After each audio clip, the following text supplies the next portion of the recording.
I'm going to start by explaining the cause of my MS and then how to fix it. The problem is in the medial pterygoid muscle.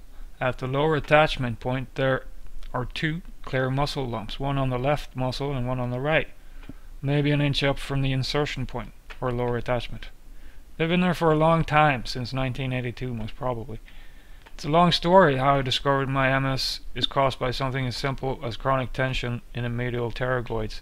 I can understand how that seems a far too trivial problem to cause such a serious illness as MS.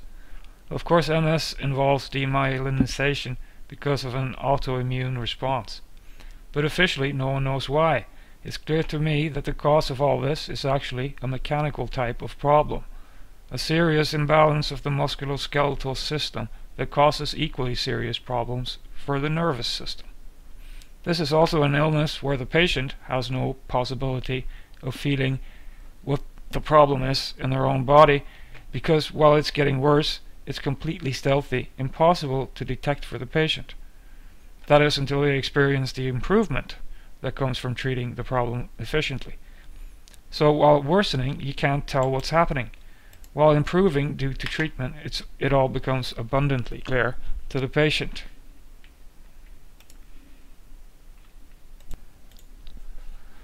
Only then does it even become possible for the patient to understand what was going on, the true extent of the forces at play in the chronically tense muscles, how it's all connected, and the effects on the nerves, both the medulla spinalis and the nerves protruding from it. And it's shocking to experience that, at least it was to me. I struggled to come to terms with the fact that I'd lived with this problem for so long without really understanding that those muscles had been so incredibly tense, and how they created those systemic problems I'd been experiencing for so long. The only thing I noticed before that was that my jaw seemed kind of tense, and maybe the throat area too. I spent years doing self-massaging of the muscles of the jaw and throat, but I couldn't make more sense of it. Where was the main problem? I didn't know. I only knew most of the muscles in my jaw and throat were chronically tense, and were causing many of my MS symptoms. Treating them with intraoral massage would reduce my symptoms. That's how it became clear that there was a causal effect between these muscular issues and the MS symptoms. Also, chiropractic treatments had highlighted the same connection for me previously. So I had been on the trail of this thing for many years. I knew the problem was in the jaw already, but the real moment of clarity came after I started using active relaxation techniques for the jaw. That was the missing ingredient. The techniques I describe are fairly simple, but I have actually been doing this for almost 10 years, and I would say it is a bit of a learning curve. It takes some time to learn. There are YouTube videos on self-help techniques using intraoral self-massage for temporo-mandibular dysfunction, or TMD, and then learning the anatomy, all the muscles of the jaw and throat, what they're called, where they originate and insert, so you can orient yourself better. So simple techniques, but they do take some practice to do right. I had a lot of problems in the jaw muscles in the time after I was diagnosed with MS. All along, the muscle lumps in the medial pterygoids were the most obvious problem. But it took 7 years after the MS diagnosis before I even put my thumb inside the mouth and explored the state of the muscles and discovered the lumps in the medial pterygoids. I spent years exploring all the different muscles in the jaw and throat after that, and how to treat them with self-help techniques. I also massaged the medial pterygoids routinely, but I did not do any active relaxation of the jaw after the massage. The lumps in the medial pterygoids are more serious than all the other lumps. It's apparent that they are the result of a major trauma, and fixing them is also harder than any of the other muscle lumps. They've been there for 37 years. I'm 43. I first noticed that I had those muscle lumps in the medial pterygoids in 1992, and it's likely that they are the result of a fall I had in 1982 when I was 6 years old, when I fell 2 or 3 meters and landed on my upper lip head first. This, of course, put an enormous force on my medial pterygoids. When I first discovered the lumps in 1992, I did not understand what they were. I wondered if they were some kind of gland, maybe the tonsils. I never did anything more to find out why I had lumps there. I only asked some people I knew, and they said they didn't have lumps there. So it was strange. But I didn't do anything more about it. Then in 2001 I fell while playing soccer or football, and that's when my MS started. 2.5 months after that fall, I was diagnosed with MS. Then I spent the time since that investigating my illness on my own, which eventually led me to the treatment that worked, and also made everything clear as to the cause and how this mysterious illness called MS really is put together. The inner workings of the illness were totally exposed as a result. When the medial pterygoids get as chronically tense as they did in my case, it's virtually impossible to relax these muscles. The only way is to actively focus just on relaxing the jaw, and then you can't be doing other things at the same time. You have to solely focus on relaxing the jaw completely. You have to avoid all types of stress. You can't even focus or concentrate too hard on anything, unless it's on relaxing the jaw. The only way of achieving results for this type of problem is the following. 1. Massage the muscles thoroughly. Use your thumb to pull along the muscle from the insertion going upward over the muscle line, stretching the muscle. I do 8 reps of that on either side. I also hold pressure on the muscle with the thumb while doing an opening and closing of the mouth 8 times. And when necessary, I do point massage of the muscle lumps that need it. In my medial pterygoids, the lumps were located 1 to 2 centimeters up from the insertion point. 2. After the massage, focus on relaxation of the jaw. This is equally important to the massage. There are 2 main relaxation techniques. One is to walk slowly while keeping the jaw completely relaxed. The mouth will be slightly open when the jaw is completely relaxed. The other method is lying on your back in bed without a pillow, mouth open, jaw relaxed. In the beginning, the walking technique was the only one that really worked, but as time went by and my problems lessened, the second technique became more and more useful. It worked better and better. 3. Repeat points 1 and 2. Be aware that a muscle, when it's starting to release its chronic tension, might require very frequent massage. Also be aware that if such a muscle lump is refusing to release its tension, it might be advisable to avoid massaging too frequently, as it might make your symptoms worsen without really giving a benefit. Muscles need 2 things to get better: massage and rest. Muscles, like the medial pterygoids, get very little rest, especially if they have any type of chronic tension already in place.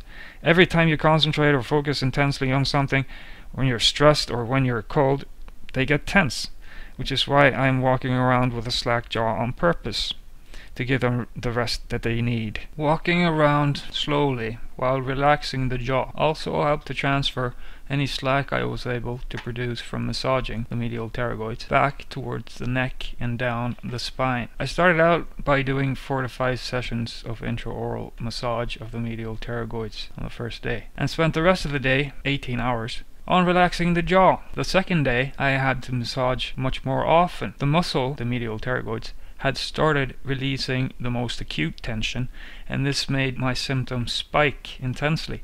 So I had to repeat the massage, which dampened the symptoms again. The interval between massaging was down to 12 seconds at the most intensive point. But for the most part I had at least 10 minutes between each massage in this early stage. The effect of the tension in the medial pterygoids was very interesting to explore.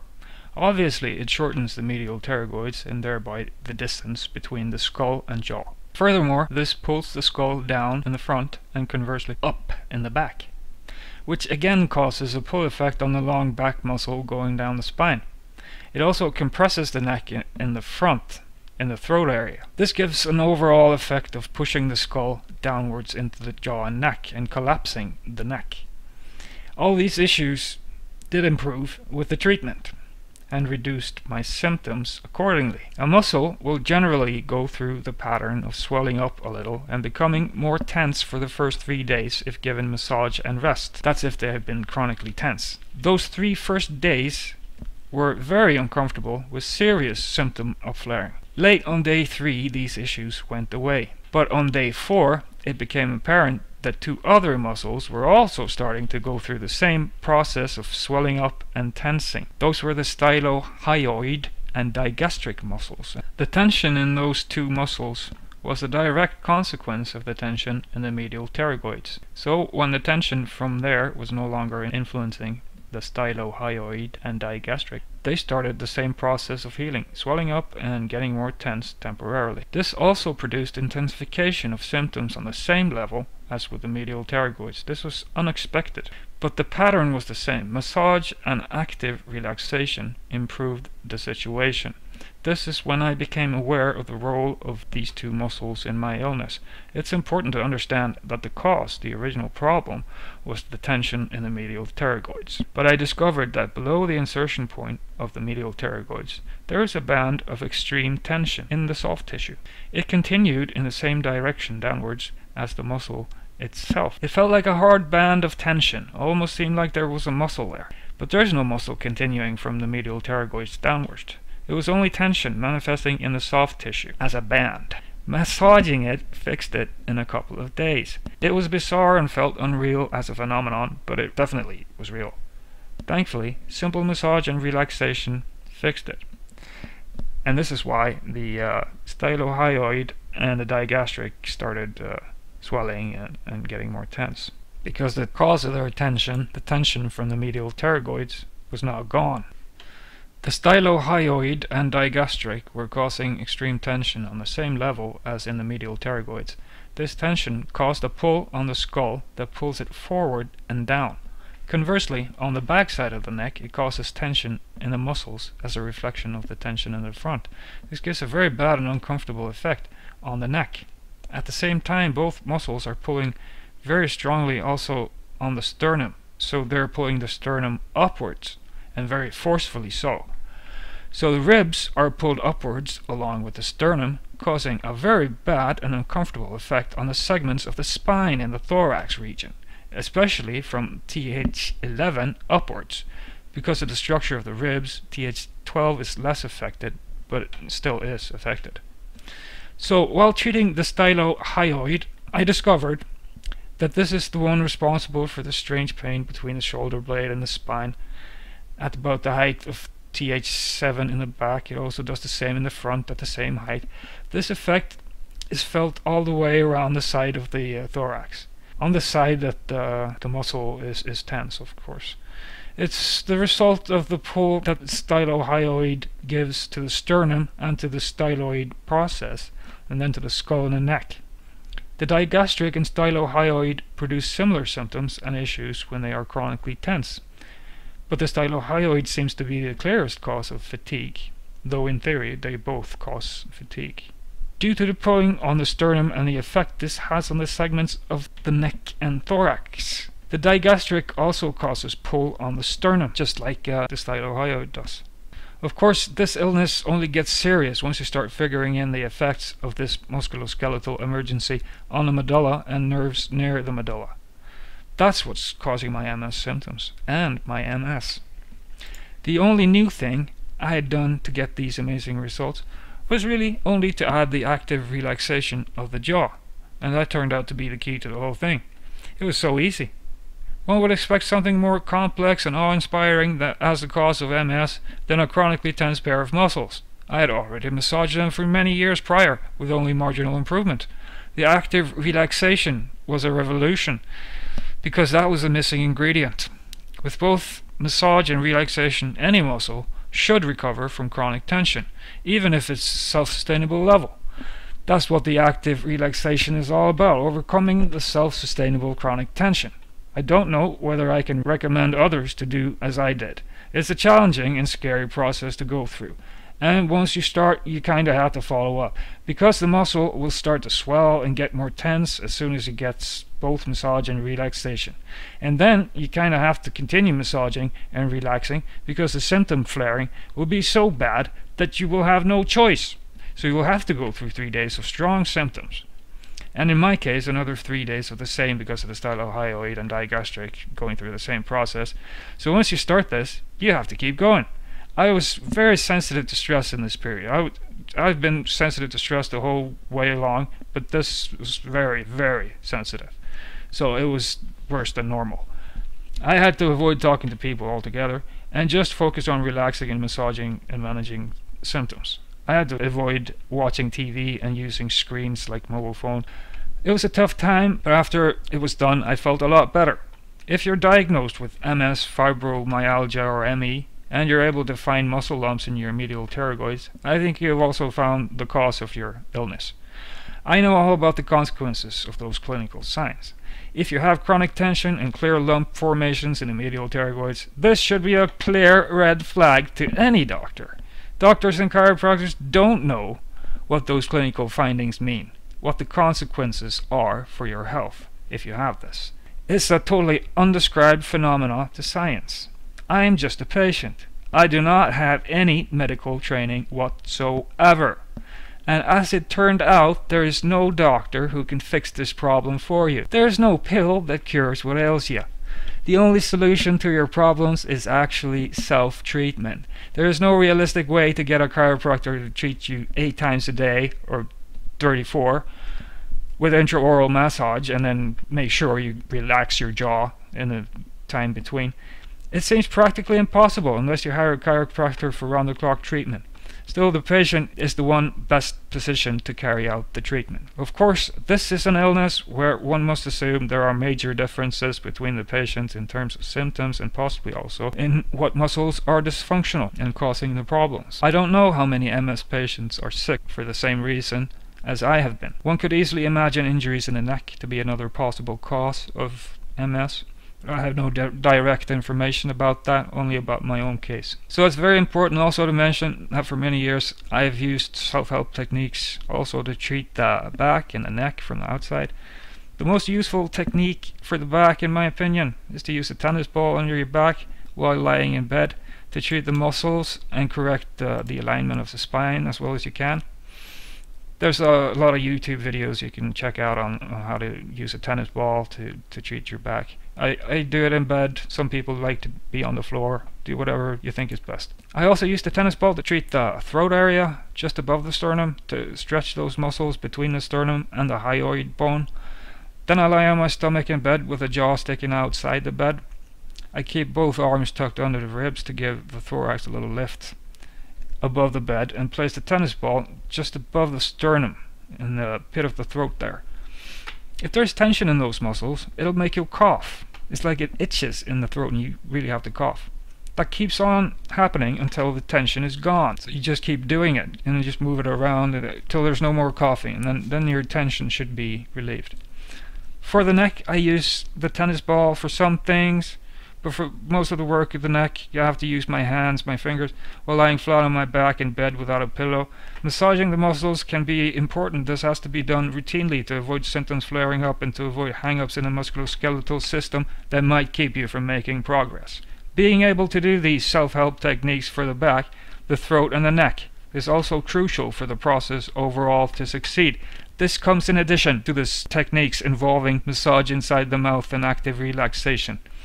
That is what I needed to know in order to achieve my result. A chiropractor with experience on TMD could be helpful in teaching the patient the basic techniques of intraoral massage of the jaw muscles, primarily the medial pterygoids, digastric and stylohyoid, but also all the other muscles in the jaw and throat may need this type of treatment. The geniohyoid muscle is best treated from inside the mouth using your thumbs.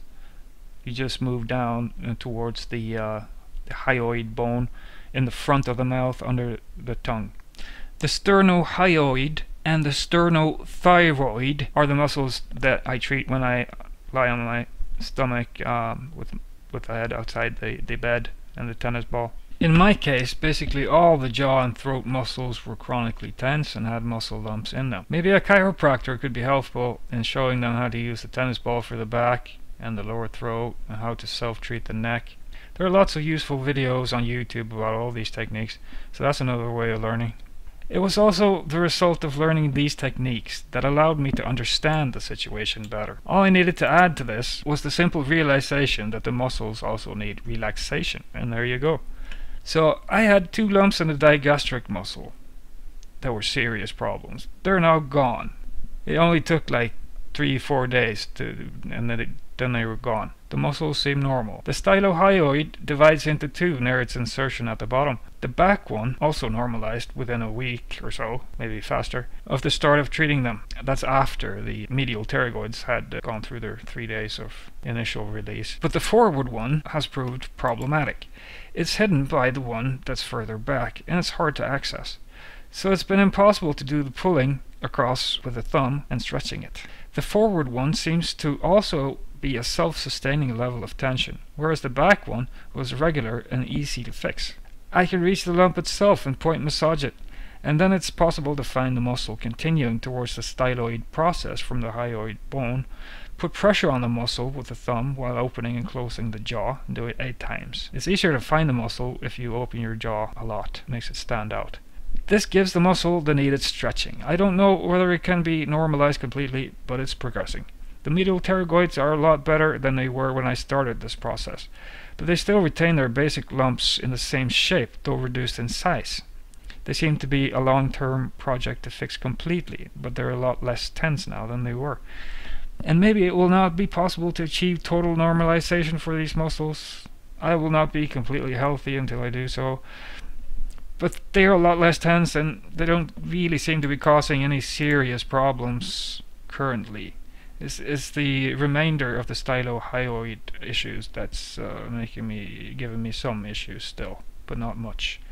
Hopefully it will be possible to fix this. For me, this all started when I was 6 and I fell 2 or 3 meters and landed head first on bedrock. I had fatigue and headaches in elementary school. It went on through my teenage years with varying intensity. No one thought to connect this to the fall I had. I had issues in the neck, shoulders, and back with painful, intense muscles. This went on all the time since my fall at 6 years old. I had chronic headaches and stuff. I didn't know I was sick. I thought I was a normal, healthy kid, and everybody was experiencing the same stuff as I was. As people in this world, we have no other reference to what's normal than our own experience. I was in the army doing my 6 months of conscription duty. I played football or soccer while growing up and took part in many kinds of sports. But when I had another fall while playing football, soccer, in 2001, I could not continue thinking I was healthy, because that's when my MS started. And now I know why. It made the situation in the medial pterygoids a lot worse. It started a new level of tension in those already chronically tense muscles and pushed me into the territory of multiple sclerosis. Already from early on in my experience with MS, it was very clear to me that something serious was going on with my musculoskeletal system, something very bad for my health. And it didn't take me long to start going to chiropractic treatments. I had such discomfort in my spine. When the chiropractor alleviated the issues in my spine, my MS symptoms went away or got better. My real-life experience was telling me very clearly that there's something misunderstood about my illness. Something is going on in the musculoskeletal system that is causing the illness. These issues are the cause and not simple symptoms of no consequence. This made me look at doctors treating MS patients as irrelevant to my situation. They would only look at me funny when I tried to explain the situation. They could not do much to help me anyway. I was better off alone, I figured. And after many years of investigating my own mysterious illness, I ended up finding out how it works. At least in my case. I can't conclude on behalf of anyone else.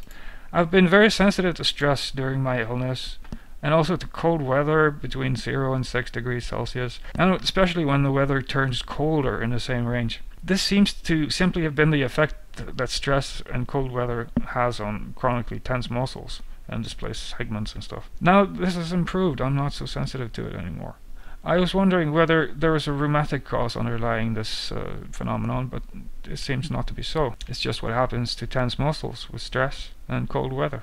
I should say something about how the autoimmune aspect of this illness works. Of course, I'm speculating about this part, as I have not been able to test this hypothesis, but my hypothesis would be that the effect of my musculoskeletal distress on the nerves and on the medulla causes the chafing of the surface of the nerves and medulla. Furthermore, when the situation gets really bad, it's my impression that the circulation of spinal fluid actually stops because of the mechanical pressure on the medulla. At least it would have to be severely hindered in order to produce the constituents of what is known as an MS attack, or SHUB. So there is already inflammation present in the spinal fluid due to the chafing of the surfaces of the nerves and the medulla. And when the circulation is also hindered, it takes about 3 days from my experience before the demyelinization begins.